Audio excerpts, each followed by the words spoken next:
Assalamualaikum warahmatullahi wabarakatuh.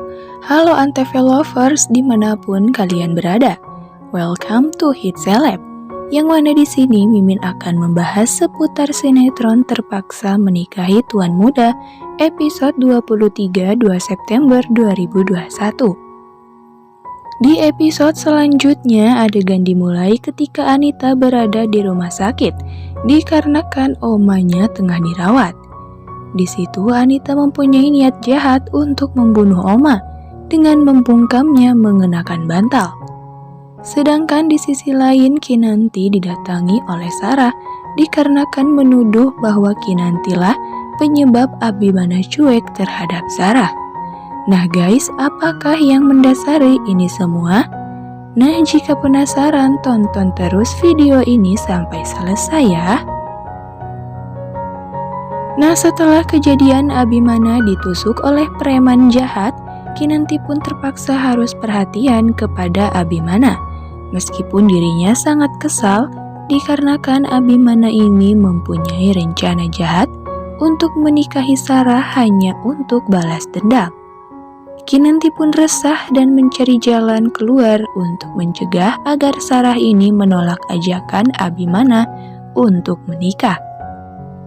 Di sisi lain, Anita masuk ke dalam kamarnya dan terkejut dikarenakan melihat kaca di kamarnya terdapat tulisan pembunuh. Anita teriak dan memanggil Juminten, kemudian menanyakan siapa yang telah masuk ke kamarnya tanpa izin dan berbuat seperti itu. Hal itu kemudian didengar oleh Oma, dan Anita pun bilang kepada Oma bahwa dirinya mencurigai Kinantilah yang membuat seperti ini.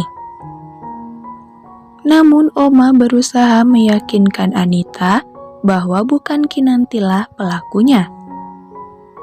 Di kamar Abimana terlihat Kinanti yang tengah tidur di lantai.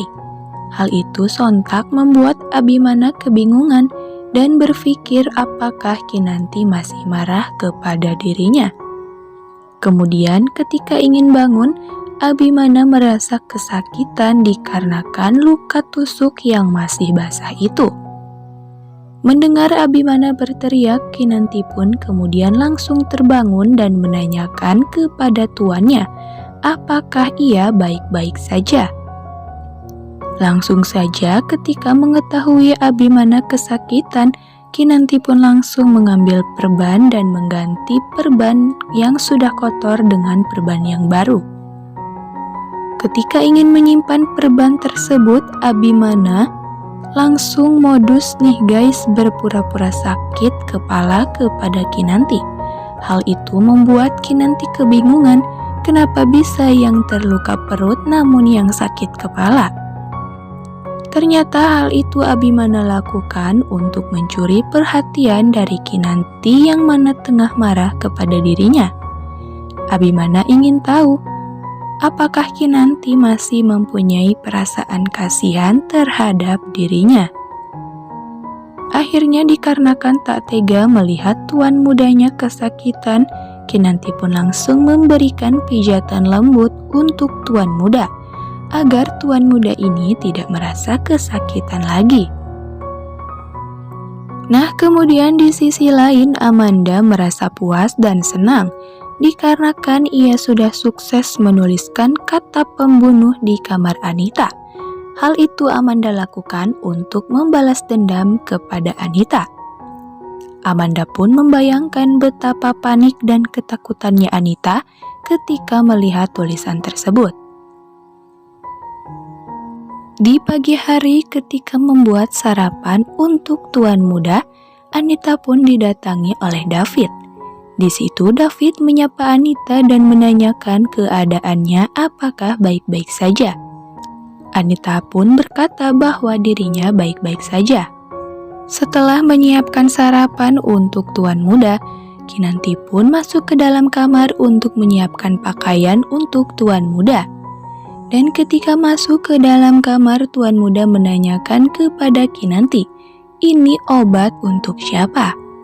Kemudian Kinanti pun menjawab obat tersebut untuk tuan muda.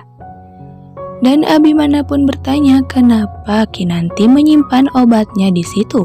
Bagaimana kalau Abimana tidak melihatnya? Kinanti pun menjawab bahwa di situ ada notes yang bisa dibaca kalau itu obat untuk Abimana. Abimana pun kesal melihat tingkah Kinanti yang seolah cemburu kepada dirinya.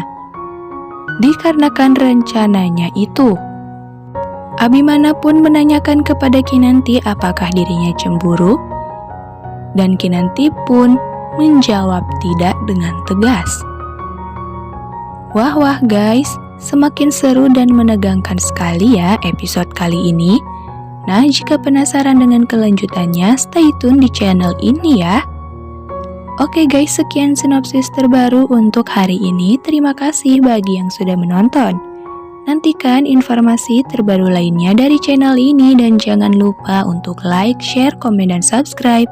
See you guys. Wassalamualaikum warahmatullahi wabarakatuh.